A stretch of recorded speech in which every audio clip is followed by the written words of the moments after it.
Hi everybody, I'm Leah of seejanedrill, and today's video is a mail time video. So today's package is from Elaine D. of North Carolina. Why don't we see what we've got inside?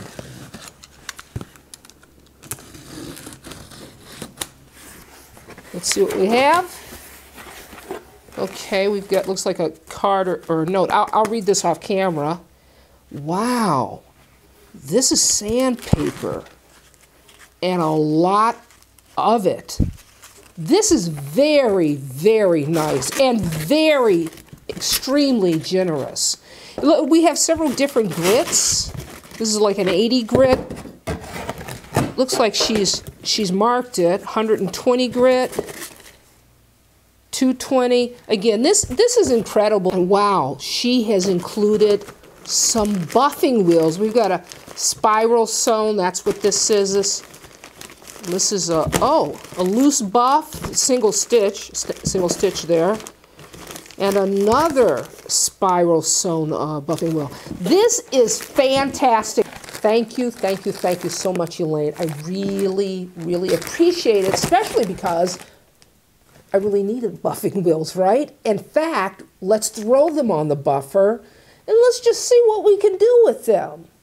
I want everybody also to stick around to the end of the video because I have a very special guest I want to introduce you to. So these are buffing compound, and if they look like crayons, I can kind of see why you might think that because they're different colors and it's made out of a waxy substance. But in that waxy substance is suspended grit, an aggregate, okay? Now, for example, this black or dark brown compound here, it's got a really aggressive grit to it. And you'd want to use this for like removing rust, okay? This over here is the exact opposite. It has a finer grit in it. And that fine grit, this white, is used to really buff a piece of metal to a mirror finish. That's when you would use this. This color here, this is for stainless steel. This is for gold and silver. That's a rouge. Okay, so this right here, that's called Tripoli, and that's probably the most popular compound that's used in a shop because it's, you know, real general purpose. It's good on soft metals like copper and brass and aluminum, and we're going to use this today. I've mounted our buffing wheel here. It's the spiral sewn buffing wheel, and I want to just say this because this is buffing 101 here. The more threads you have on the side, the stiffer the buffing wheel is going to be. And then, of course, the less stitches you have, the softer it's going to be. Now, our wheel is going to rotate toward us, okay? And when you buff, you don't want to buff from the top. You'll always want to buff below the spindle. Just line up the spindle and below. That's where you want to be. Because what will happen is if you're buffing from the top, it could easily catch it and throw it at you. Because remember, it's rotating toward us.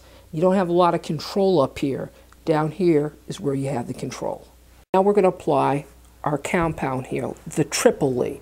And what I want to say is less is more. We don't want to load our buffing wheel with a lot of compound. It's not going to serve you. You don't want to bear down on it, just lightly. And that's it. So let's turn it on.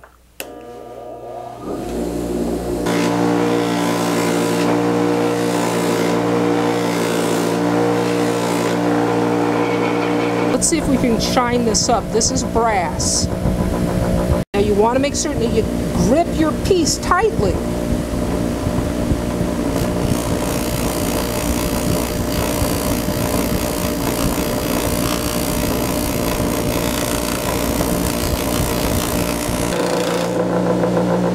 You see that? Look at that. Look at how it's starting to shine it up. Now this is the valve, that brass valve that I pulled out of, actually I pulled it out of a house that's 100 years old, and look at how it buffed up. And that was just using the Tripoli and the spiral sewn wheel. Now I didn't even use the white compound, which is really used to bring out a mirror finish. Now I'm going to flip it over. We're going to take a look at the side that I didn't do to get a good reference. Okay? Now that's the side that wasn't done, and boy, does that look awful, right? And let's flip it right back so you can see that really nice finish. So that was just really basic. I wanted to show you buffing wheels, how they work, how to use some of that buffing compound to really bring out the shine in a metal that has tarnished over the years. Hopefully I was able to do that. Now remember I told you I had a special guest? Well, I want to welcome her. Come on over, Mom. This is my mother, and she's got something to say to you. This is Leah's mom saying you can do this. See you next time.